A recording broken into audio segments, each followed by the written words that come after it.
get-go.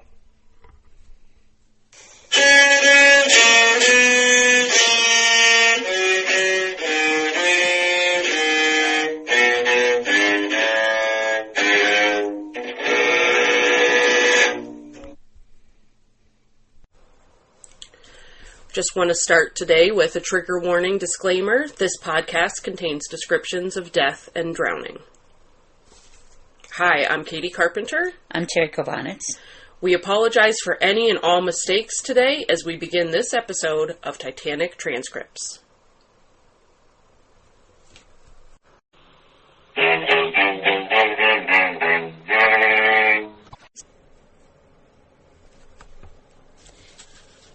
We're recalling Philip Franklin. Before examining Mr. Franklin, I would like to have the record show that everything that transpires in connection with this inquiry is public, and no attempt whatever is made to suppress any part of the testimony or the circumstances surrounding it.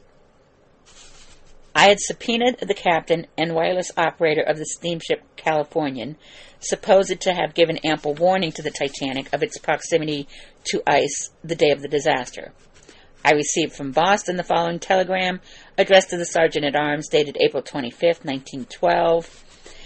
D.M. Ransdell, Sergeant-at-Arms, United States Senate, Washington, D.C. Your telegram matter, Steamship Californian, received 6 p.m.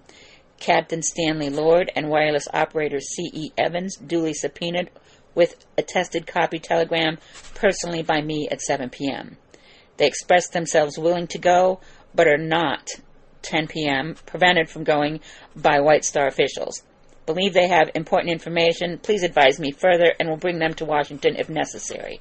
Guy Murchie, United States Marshal. When this message was received, I was called up over the telephone by Colonel Ransdell, Sergeant-at-Arms, and told of this message, and promptly gave the Sergeant-at-Arms authority to demand the presence of the captain and wireless operator of the Californian. This has been done, and in order that no misapprehensions may arise or false reports be circulated, which will in any way reflect upon the officers of the Californian or the officers of any company, I desire to ask Mr. Franklin, Vice President of the International Mercantile Marine Company, controlling the White Star Line, whether he knows anything about that matter. I can tell you all I know about it. About 8:30, or possibly 8:45 yesterday evening, I received a telephone call from Boston, and Mr. John H. Thomas, our representative in Boston, the captain of the Californian, and the Marconi operator of the Californian had both been subpoenaed to come to Washington, and whether, considering the steamer was sailing, as I remember, on Saturday, although in my mind it was scheduled to sail on Friday, that being her regular day, we could not arrange, being here on the spot, to have their depositions taken in Boston, rather than compel these men to come all the way to Washington, with the risk of not getting back in time to have the steamer sail. I told him that I would call up Senator Smith, the chairman of the committee, and ask if this could possibly be arranged, and would call up Boston just as quickly as I could get a reply. I called up the Senate office building at once, and I could not reach Senator Smith immediately. I called up later, and I had a conversation with Senator Smith's secretary, who advised me that he had had a memorandum passed in to Senator Smith, and the reply was that the men would have to come to Washington, that their depositions could not be taken, and that the senator understood the men would have to get down here so that their statements might properly be taken by the committee, and they would be allowed to return to Boston in time for the departure of their steamer. I immediately called Boston on the telephone, got Mr. Thomas, and told him that the men must come along at once, that I hoped they could without doubt catch the midnight train getting here about 1 o'clock this afternoon, and that we would do everything possible to persuade the committee to take their testimony this afternoon and allow them to return tonight. I could not say exactly what time that telephone message was sent, but I should say it was about 9:30 or 9:45, so that, so far as we were concerned, there was no effort or anxiety or anything of that kind on our part to avoid having their testimony taken. We were only anxious to arrange to have it done in Boston if the committee could see their way clear to do it. Is the steamship Californian part of your line? The steamship is owned by the Leyland Line, and the great majority of the common shares and majority of the preferred shares of the Leyland Line are owned in our various companies, with the result that the Leyland steamers are all consigned to our office in Boston, and we are their agents there. I would like to say further that if you would like the Boston office called on the telephone, I can have that done and find out just when the men left, as I am sure they are on their way. I know when they left, and that will be unnecessary. In this telephone message, was anything said about the log of the ship? No, sir.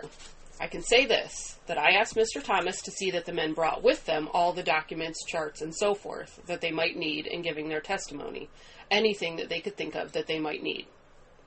My telegraph to the marshal asked for the log. Then there is no doubt that it will be brought. I have forgotten if you stated, and so I will ask you, how long you have been an officer to the International Mercantile Company? Since the early part, about the spring of 1903. And were you prior to that time connected with any of its constituent companies? I had been, yes, sir. What company? The Atlantic Transport Company. What ships were part of the Atlantic Transport Company? At the time, the Minnehaha, the Minneapolis, the Minnetonka, the Misaba, all ships with names beginning with an M. Do you know whether or not a vessel of the White Star Line was lost in practically the same longitude and latitude where the Titanic was lost in the North Atlantic with all its crew about 10 years ago? I suppose you are referring to the steamship Naronic, but my recollection is that ship was lost about 1898 or along there. And where was it lost? I have not the slightest idea. Would anyone connected with your company be able to give us that information? I do not think that anybody would be able to give you the information because my recollection is that the ship was never heard of from the time she left port. I'm not positive about that, but that is my recollection. No one ever heard from her? I think not. Can you ascertain for me, without too much trouble, who were the owners of the Naronic, whether it was part of the White Star Line? Do you mean that you would like me to submit some definite proof on that? Give me something, give some definite information about it. Now? No, but at your convenience. It was owned by the Oceanic Steam Navigation Company, to the best of my knowledge and belief. Was the Oceanic Steam Navigation Company connected in any way with what is now the White Star Line? It is the Oceanic Steam Navigation Company that owns the White Star Line. You gave the full capitalization of the International Mercantile Marine Company when you were on the stand, but I think I failed to ask you if you knew whether that entire capitalization was full paid. The entire capitalization that I mentioned was issued for the value received, but it is not the entire capitalization of the company. That authorized capitalization is $60 million of common stock and $60 million of preferred stock. I testified that about $100 million between the common and preferred, practically equally divided, was outstanding. The balance is in the Treasury. That was all issued for the value received. And the bonds are the underlying obligation of that company? I gave you a description of three classes of bonds. The 44% collateral trust bonds, which have been issued to the public to the extent of $52 million, or about $52 million, as close as I can remember. And then the 5% bonds, which are a first mortgage on certain specified steamers and properties, about $19 million of those. And then there are underlying bonds of the subsidiary companies that are expiring from time to time. For the information of the committee and to have it as a matter of record, I would be very glad to furnish our report for 1911, which would be the latest official document issued by the company regarding its capitalization and assets and so forth. That would include the report of the International Marine Company, the parent company? That is their report. And would embrace the salient features of the constituent companies? The various ramifications. And it would give a full list of its officers and directors. And could we obtain from that report, or in any other way, a list of its stockholders? That report would not show a list of its stockholders. And could that be obtained? The shares are voting trust certificates, but we might be able to obtain the names of the holders of as many of them as we have on record. I assume that the stockholders are scattered in almost every part of the world? They are scattered all over the world, yes. As I have told you, there is about $100 million of stock outstanding. Would it be practical for you to furnish the committee with a list of the British stockholders and the American stockholders? All I can say is that we would be glad to furnish the committee, as we promised you, anything in our possession. Anything that we have that will give you any information regarding the shareholders, we will be glad to furnish you. Well, I would like that information. If we can get it for you, we will do so. The last report we have issued is for 1910. When is the next one due? The next one is due in June of this year. Perhaps that might be more serviceable in the way of giving the officers and directors at the present time than the report of 1910. Our report for the year 1911 we will have ready and issue sometime in June. I think we would like both of those reports if agreeable, and the last one if possible. We can give you the 1910 report at once, but the 1911 report we can only give to you after we have gotten it ready. You mean by at once that you have it with you now? Yes, the 1910 report. Produce it if you have it. You may file that with the stenographer, and it may be marked for identification. Now, Mr. Franklin, you were kind enough the other day to furnish us with the telegrams and cablegrams which passed between your company and the officers of the Titanic, and the officers and passengers, which includes Mr. Ismay on the Carpathia. Not the Titanic, Senator. Well, I asked you with reference to the Titanic. We never received and never sent any message to the Titanic that I know anything about. The messages that you have are, some of them, over a code or cipher signal of the company. I would like to ask you whether there was any attempt made through land and sea wireless stations to enjoin silence or secrecy on the part of any officer or member of the crew or passengers on board the Carpathia after the accident happened. Not to the very best of my knowledge and belief, absolutely no. You give the company's cipher signature in the transmission of any messages by wireless telegraph and cable the other day.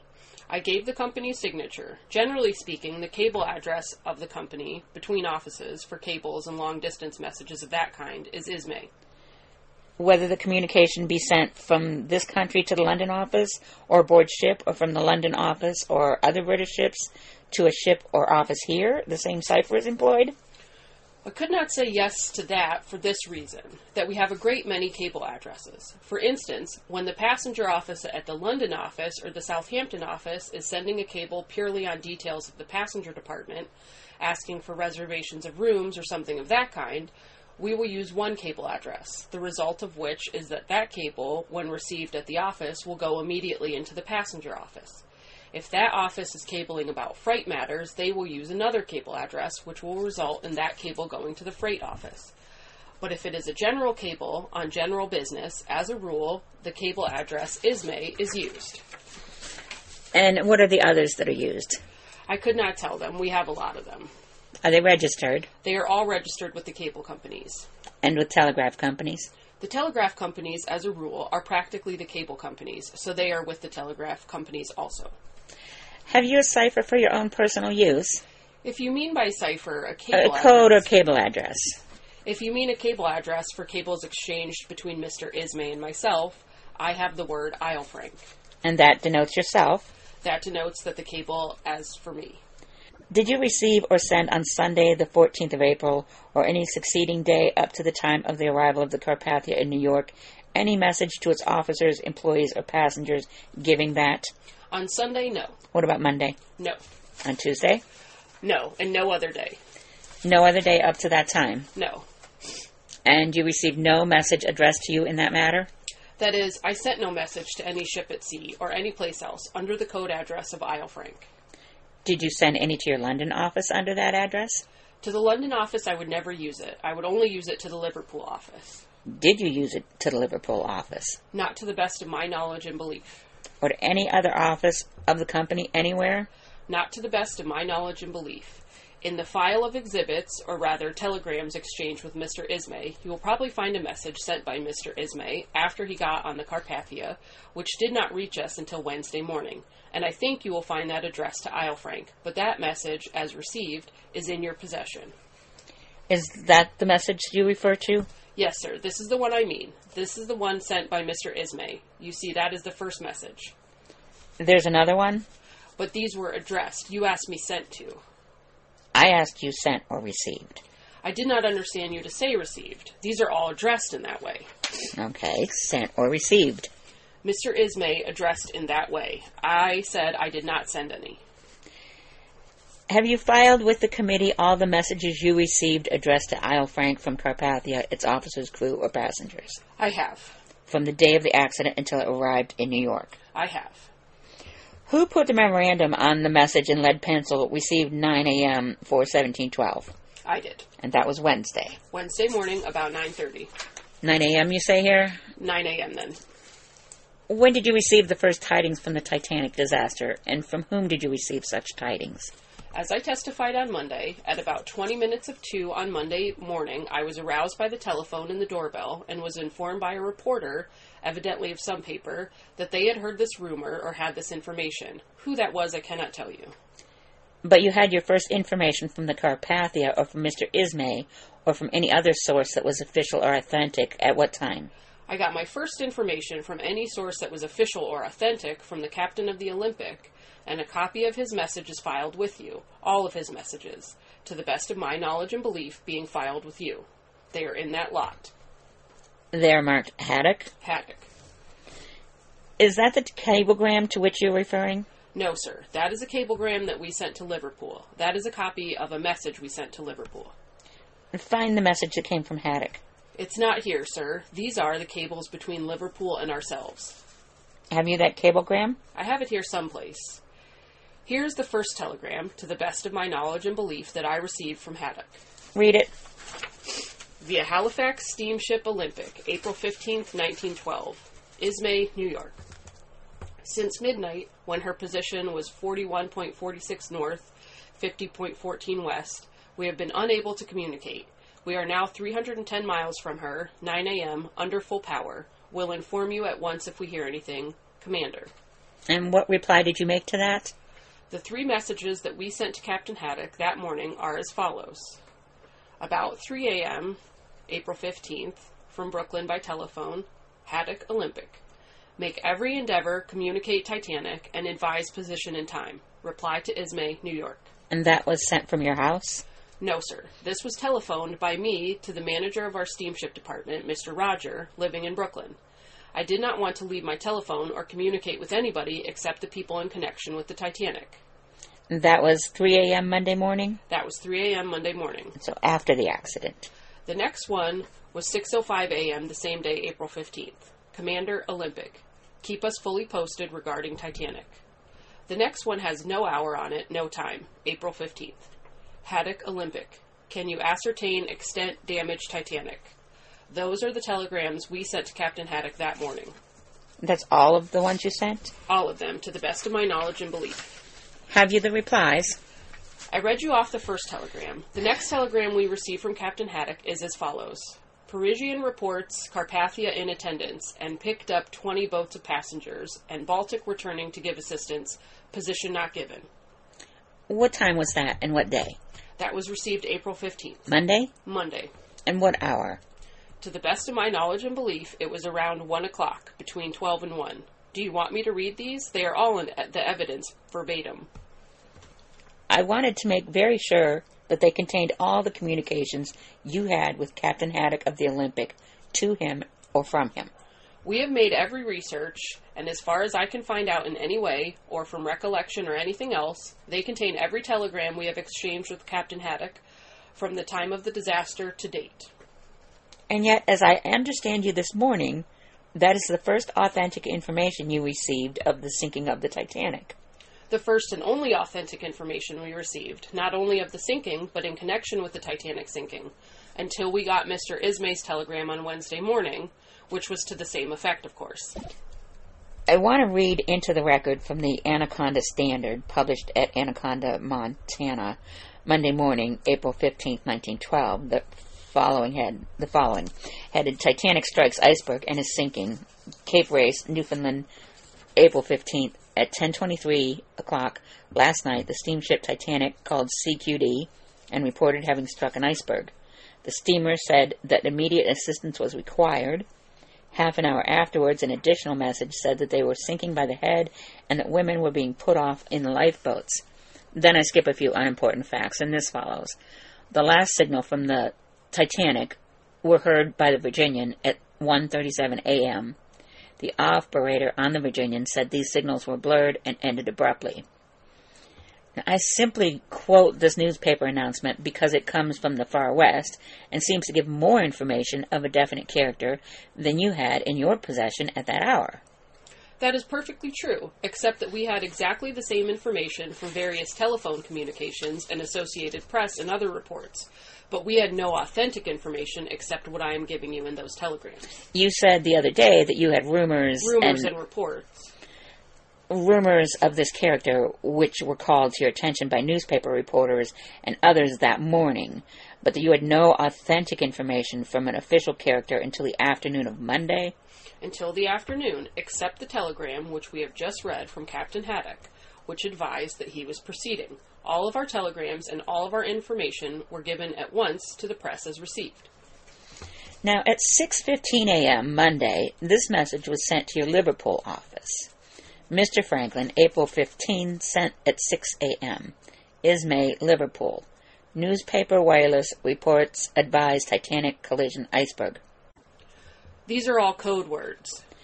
Give us the code words. Read the code words. I will just have to spell them out. The next word is Isnac, 4146 North, Joyam, 5114 West. Women being put lifeboats. Steamer Virginian expects to reach Titanic, 10 a.m. today.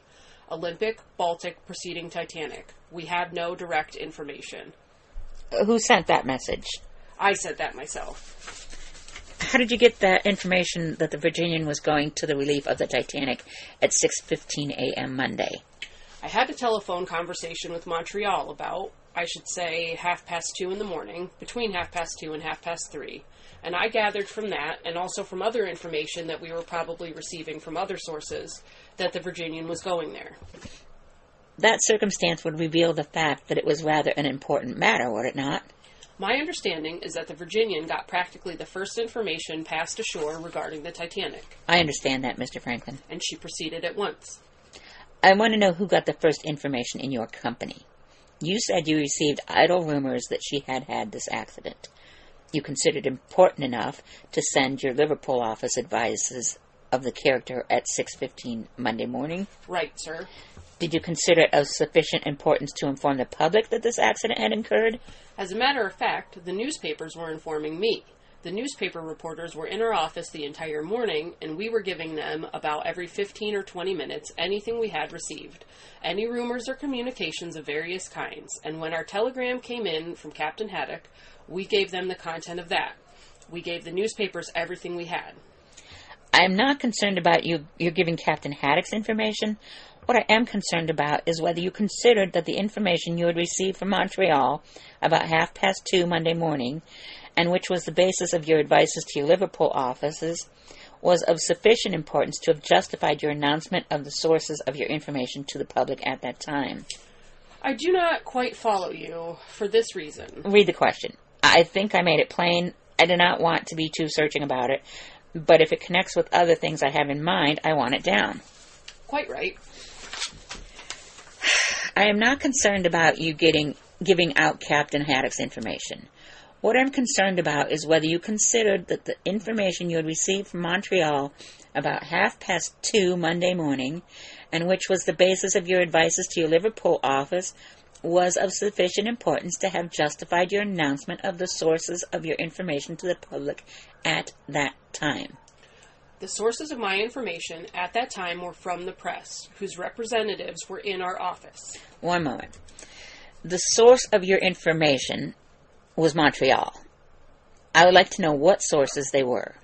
What we did was, we got Mr. Tom. Wait, who is Mr. Tom? Mr. Tom is our agent in Montreal. On the telephone, Mr. James Tom. We asked him to communicate with the Allen Line representative, if he could get anybody, and ask whether they had any information, that we had heard through the newspapers that the Titanic was in serious trouble. Mr. Tom, to the best of my knowledge and belief, called up. It must have been after 3 o'clock, and said he had gotten a hold of somebody in the Allen Line office, and they had similar information. Therefore, when we went to the office, we told the reporters of the telephone conversation with Montreal. I told them myself. At what hour? I cannot tell you exactly what time the reporters got there, but they were there very early. It was between 5 and 6. What time would that be in London? That would be in London 5 hours earlier. And what would be the hour? 5 hours earlier. I ask you because you are testifying. I am not testifying. If my question seems to reveal any inability to make any deduction, I beg you to remember that I am not on oath. I want your statement on the record. That would be between 12 and 1 o'clock in the morning. Then your Liverpool office had this information, all the information that you made public on Monday morning between 6 and 7 o'clock, or 5 and 6 o'clock, 5 hours in advance, and from you of its publication through you here? Well, of course. The difference in time, have I the time wrong? 5 o'clock here would be 10 o'clock in London. Yes, there's 5 hours difference in the time. Now, if we understand each other, at 10 o'clock Monday morning after this accident... Have you a transaction of those code words? I think we have. It would be better to put the translation in. We will give a translation of each of those words. That is what we will do. You are satisfied that the answer you have now made is correct? No. We will have to correct that because 5 hours later instead of 5 hours earlier in London. What I want to show is this. Realizing we have the sun 5 hours later than they have, that is correct? That is right. I want to know what information you communicated to your Liverpool office that was received at Liverpool. I want to know when it was sent from here. That's all I was trying to get at about that feature. I think you've made it plain. I think we have made it plain, but of course I can only tell you the time we filed the message here. Whether that message went off promptly and rapidly, I cannot tell. Did you receive any confirmation of its receipt at Liverpool? No, sir. Did you receive any message from Liverpool that indicated that you were amazed and horrified at this information that you had given them? Yes, sir. What did you receive? From Liverpool, April 15th. Give the hour. I cannot give you the hour unless I can get a copy of the cable. Here are the cables we received from Liverpool. I will try to get the cable itself and get the hour. Sensational press messages being received concerning Titanic. We have nothing from her or yourselves. Telegraph immediately. And what did you receive? From Liverpool, April 15th. And give the hour. I cannot give you the hour unless I can get a copy of the cable. Here are the cables we received from Liverpool. I will try to get the cable itself and the hour. Sensational press messaging being received concerning Titanic.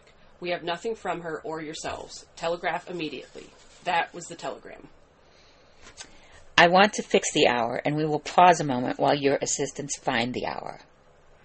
And then we will just pause the whole thing, because that is our time for today.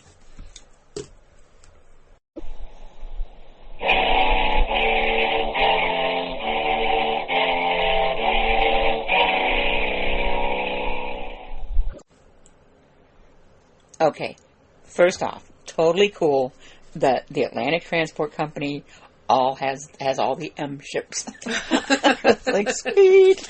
Nice way to remember. Yeah, that was a funny little detail. I like that a lot. Mm-hmm. And it makes sense to me why they want to have those interviews done in Boston. Yeah. Instead, no, you're coming to Washington, D.C. Yeah, that's kind of annoying. And then, because at first it sounded more sinister, like they want to come, but the White Star Line said they're not allowed. Right. But it's probably more so that they can do their job and they can get the ship out on time. Because they still have to pay their bills. So...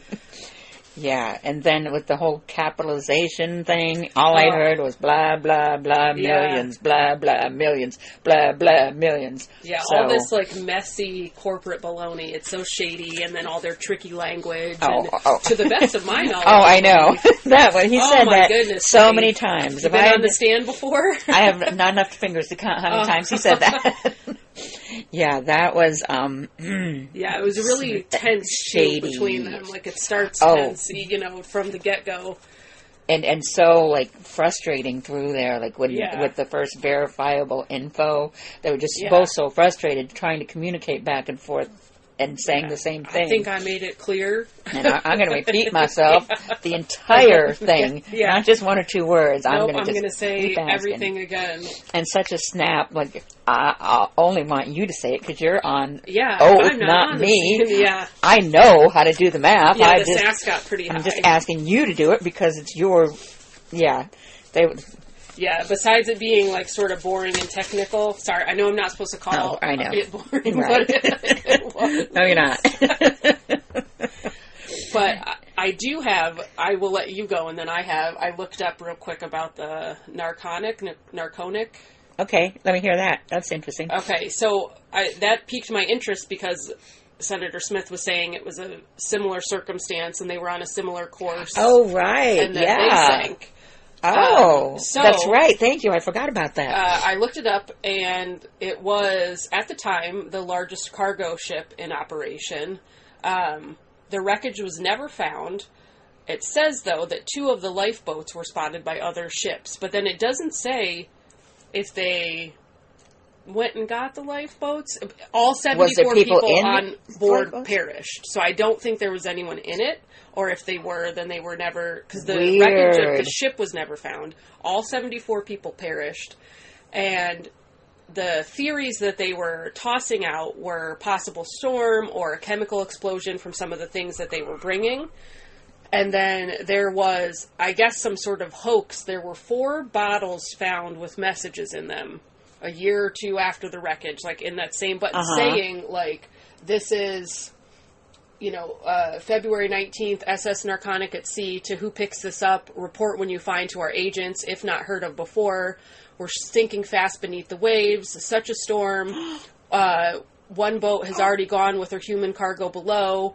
We were struck by an iceberg in a blinding snowstorm and floated 2 hours. So very detailed messages, but why would you put that in a bottle? Things that the names that were signed on the bottom of all 4 messages, all different names signed on the bottom. None of them were on the roster of people that were on the ship. There were some sort of close approximations, but not really. One, like John Olson Cattleman, it was signed. The closest they could find were John O'Hara and John Watson. Okay. And then L. Winslow was another one that was signed, and the closest they could find was John L. Watson. So crop circles. Yeah.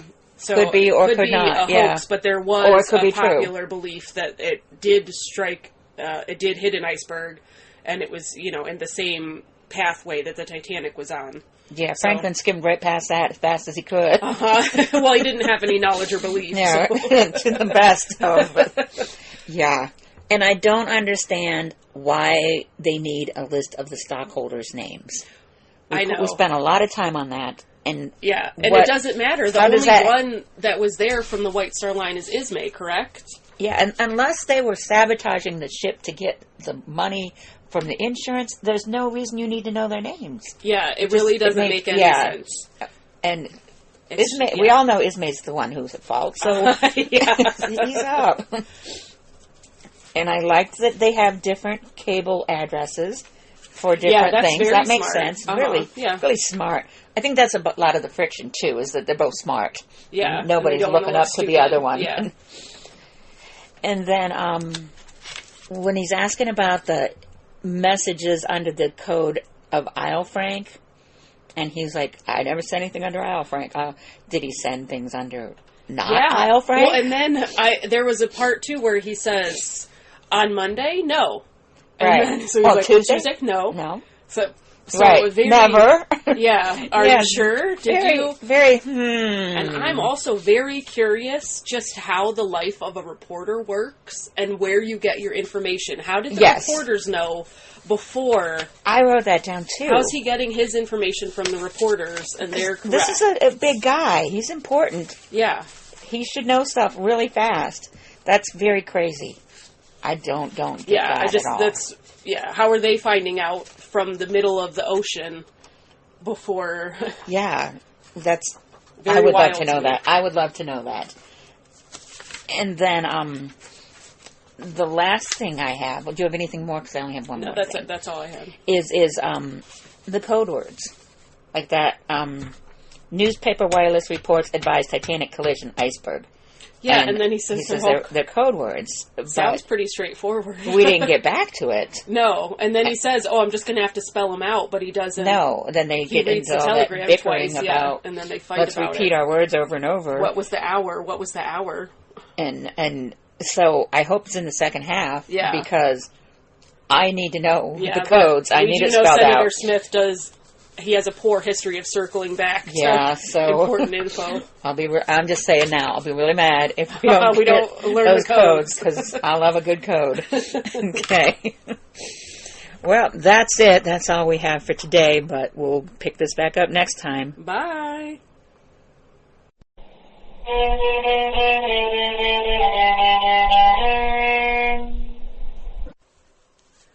As always, thank you for listening. Please be sure to let us know what you're thinking in the comments or at titanictranscripts@gmail.com. Also, be sure to check out our Facebook page, Titanic Transcripts, for more interesting tidbits and general discussion.